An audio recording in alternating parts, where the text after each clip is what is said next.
Hey, this is the scientist. I am going to give a 5-minute overview and basic tutorial of the Djay application, specifically this one for the iPhone and the Ipod Touch.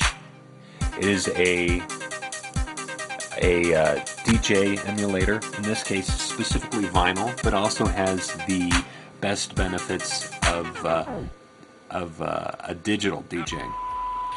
So in this case, you heard a little bit of there. That was basically you can set up a cue point, and then you have an immediate start. So much like a digital DJing, you can start and go straight to that start point.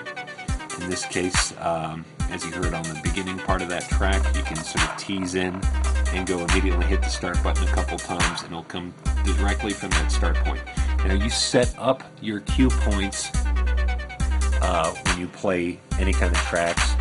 You can pretty much, like vinyl control, go back and forth until you hear that beat come in and then start directly from there. And then it saves that cue point on that track from then on. So anytime you reload the application or that track, that cue point is immediately there. Now, as you can hear, we are beat mixing into another track because you have BPM detection and sync capability. You can basically sync one track into the same BPM of the other, and then once you hit start, you're basically going at the same speed as the other track. Okay, and we're in another track right there. So you also, with the BPM beat mixing, you have the minus and the plus under the BPM settings that you can go in there and slow the track down, speed it up if you think it's going too fast or too slow. As I said, you've got the cue points for cue, where you can set up your cue in the instant start. And anytime you're loading your tracks, you're loading it from your iTunes playlist. That's directly in your iPod. So you can set up the tracks to play in the order that you're going to play as a set. For real easy loading, you can have basically the next track ready to go in about 10 seconds, especially if you're playing from a playlist all in order. As you hear, I've already gone on to the next track. Now, as you're doing this, in this case, I am not recording to a computer or something like that. I am recording directly to my iPod. Ooh, we'll slow down there.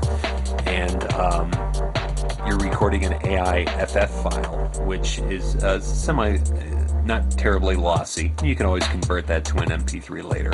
And as part of your controls, you can mix in a landscape, which gives you both turntables side by side, gives you the best overview. But the controls are a little bit smaller in that case, though still quite usable.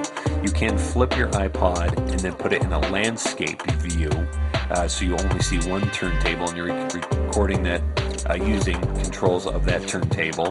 And you can flip back and forth, but the only way to truly have control of both turntables at once is to have it in landscape. Now, if you hear, I'm starting to mix in the other track. And okay, I'm in the next track. I'm actually looping at this point. There's a looping capability where I'm looping the same 8 bars back and forth. And then it's another digital capability you've got here. And it works incredibly well on this program.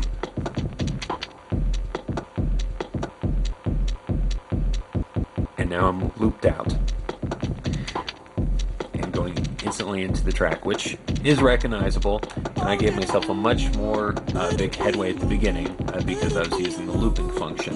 It also has the EQ controls, so the next track is too loud, you can lower it down, you can take some of the bass in and out, move the highs, you can see the music before it hits because you're able to see the wave file as it's coming in, and then you can, in this case, as I'm playing it right now, you can go back to your original cue point after it's gone a bit. And I'm kind of running out of things to tell you about, but I'm also running out of my 5-minute demo here. Oh, okay, slow down, speed back. It's vinyl, so you can treat it like vinyl. You can scratch. So this was recorded in my kitchen. Recorded straight to my iPod. So 5-minute segment there, 4 songs, and It's an amazing application. I highly recommend it. And 99 cents, and you can mix anything in your iPod.